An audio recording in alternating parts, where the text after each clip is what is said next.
ओहन सुंदर खेनाइ लऽ कऽ देलियै हाँ आ ताहि खेनाइके गीज मथि लेलक हाँ आ तकर बाद ओहे थारीमे पानि हरा कऽ हाथ धो कऽ चलि गेल।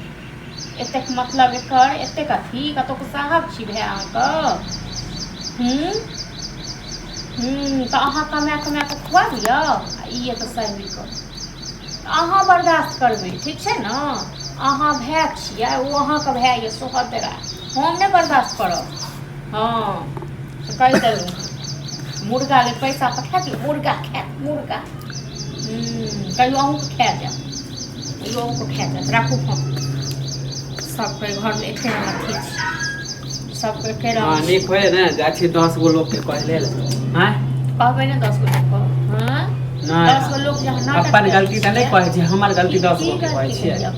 अपन की गलती केलिए हम की गलती केलिए हाँ हाँ ओते कि हम खेनाइ में हाथ धो के गेलिए हां त इनके हाथ लुल्ही नहीं हां त इनके फेंकब हां अगर तो से ने टेंशन नहीं भेल हाथ में अपन गलती नहीं कहै छियै अपन गलती कतते हम मुर्गा खाइले कत से खा मुर्गा नहीं त अहाँ कथि मुर्गे ले न बोले छी 1 हफ्ता से 1 हफ्ता से केना तक अब साल भर बोलते रह जाए जिंदगी भर न बचते रह जाए लेकिन हम नहीं हां त जते चीज करे के करू ना करू दुख दै छियै ना दुख दियो नीक नहीं होत अहाँ के हायो दुख दैतो न त कहिया क मर गेल रहे तो मैं मरला है मैं चल गेल रहे तो वैसे डेली खाली एके रंग खाना बनबै छी एके रंग खाना में त खर्चा होय नहीं छै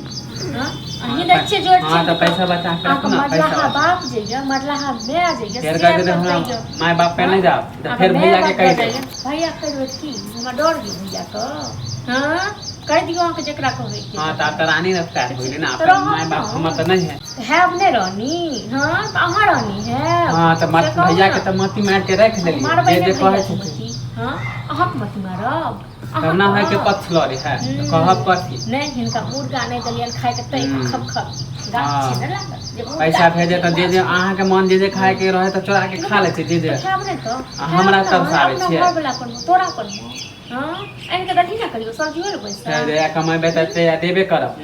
अपन कमाई अपने पास रखे हमरा नहीं है जरूर अपन कमाई हमरा अपने घर वाला एते कमाई है ना जे तोहर पेट पाली हां त आइले लाई छै आइले आ रात साधन करने घर मुर्गा और रोटी हां त पता चलत ना रात के जब सब कुछ फोड़ फाड़ करब ना तब पता चलत अभी तक चावले फेंक लो काठी को फोड़ फाड़ करबे नी टुनकी पर चढ़ा दो तो सारा ज्यादा बोलू ना ठीक छै रात में हम पता चलत ना तब फोड़ब सब चीज देखत रह की करबे अरे 1 महीना 1 हफ्ता से हम बोल रहल छी मुर्गा बीमारी भल मुर्गे पेट में बीमारी भल नहीं हमरा बीमारी त आहार के नहीं होय हम त अपन घर वाला कमाई खाई छी तोरा देख हां दोसर को अपन पेट हमर कोई ना है काठी कर तो क्यों काठी के क्यों रखता हां सब तोरे रख देखियो अहाँ के केना हम बतावे छी जाय छी हम जाय छी कमाई जाय छी आ देखियो केना हम होटल में खेबे होटल आन खूब खाए होटल में देखे छ कते दिन कते लागे छै अहाँ नहीं देबे त हमरा नहीं शौक नहीं पूरा होता है जाय छी होटल में खेबा अहाँ के तस्सा खाई होटल पड़े